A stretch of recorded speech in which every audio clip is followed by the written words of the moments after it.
Okay, beat. Trip-trip lang to.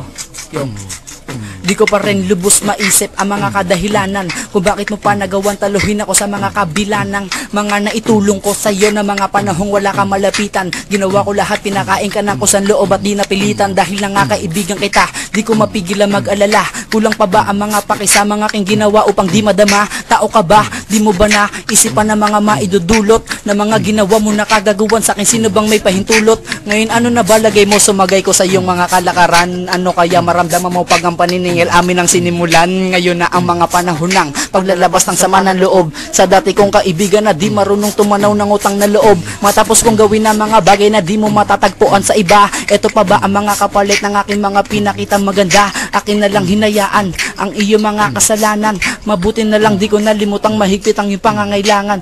Yo, freestyle na lang tol. Sige, ako'y nainis dito kay Suma, kaya biglaan ko na siyang dinis. Kasi nga lahat na lang kanya tol tinatalo. Biruin mo, nakawan niya ba naman yung tropa ko? Ano ba? Tol, bakit ganyan ang pinakita? Wala na ba talaga tol na mangyayari?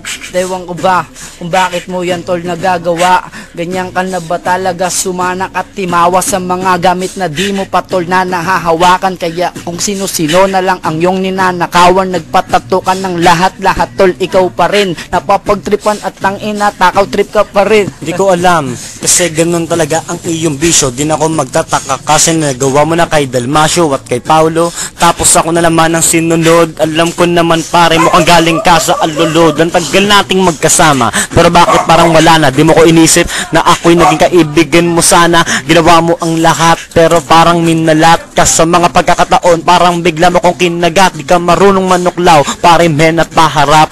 Alam ko naman na di mo pa rin ako kaya sa pag-rap, pero bakit ka ba ganon? Bakit nagkaganon? Tangina, ninako ko mo yung Digicam tapos yung kanon. Sa paniningil namin tol, di ka na katakas. Bagay lang sa'yo, pangalang Suma, bagay ahas kasi nga ahas ka. Lahat tol ninanakawan, kaya ganyan na lang talaga ang iyong kalakaran. Ewan ko ba kung bakit mo pa rin nagagawa sa amin ng mga lagi mo na lang ginagawa. Lahat na lang kami tol ay iyong tinatalo. Ganyan na ba talaga yung mga walang pang shabu? Di ko na kailangan pa pare itong tandaan, kaya madalas tang ina ikay nasasaktan, pero di namin yung ginagawa at alam mo to kasi nakakaawa ka at ito ay alam mo ka sa lahat ng mga kasalanan mo. Di ko maisip kung ba't hanggang ngayon parang bangungot at panaginip na lang ang iyong mga madadama, kasi nga madalas sa amin pre, madalas kang magdrama. Yo, yung aso ko pare ay namatay.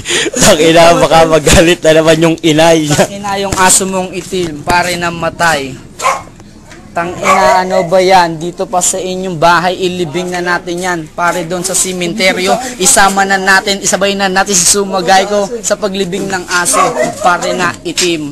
Ewan ko ba kung bakit tol, ganyan ka pa rin. Bakit ba lahat kami iyo na lang ginagawan ng mga masusama at mga kababalaghan? Ewan ko kung bakit lagi mo kaming ginagawan, kaya yung mga tao tangina ang hirap kang dikitan. Kasi ganyan talaga kapag walang wala kakain ka sa kanila, sasabihin niya wala ako nga, hindi pa nga pa rin na ng halian. Baka hindi pa rin ako mamaya makapaghapunan, pero ganyan nga ang kalakaran ng taong to. Kaya nga kahit di ka alit mukha kang nagbabato. Oy Sumagay ko, tang ina mo kang pumupurol ka na. Naalala mo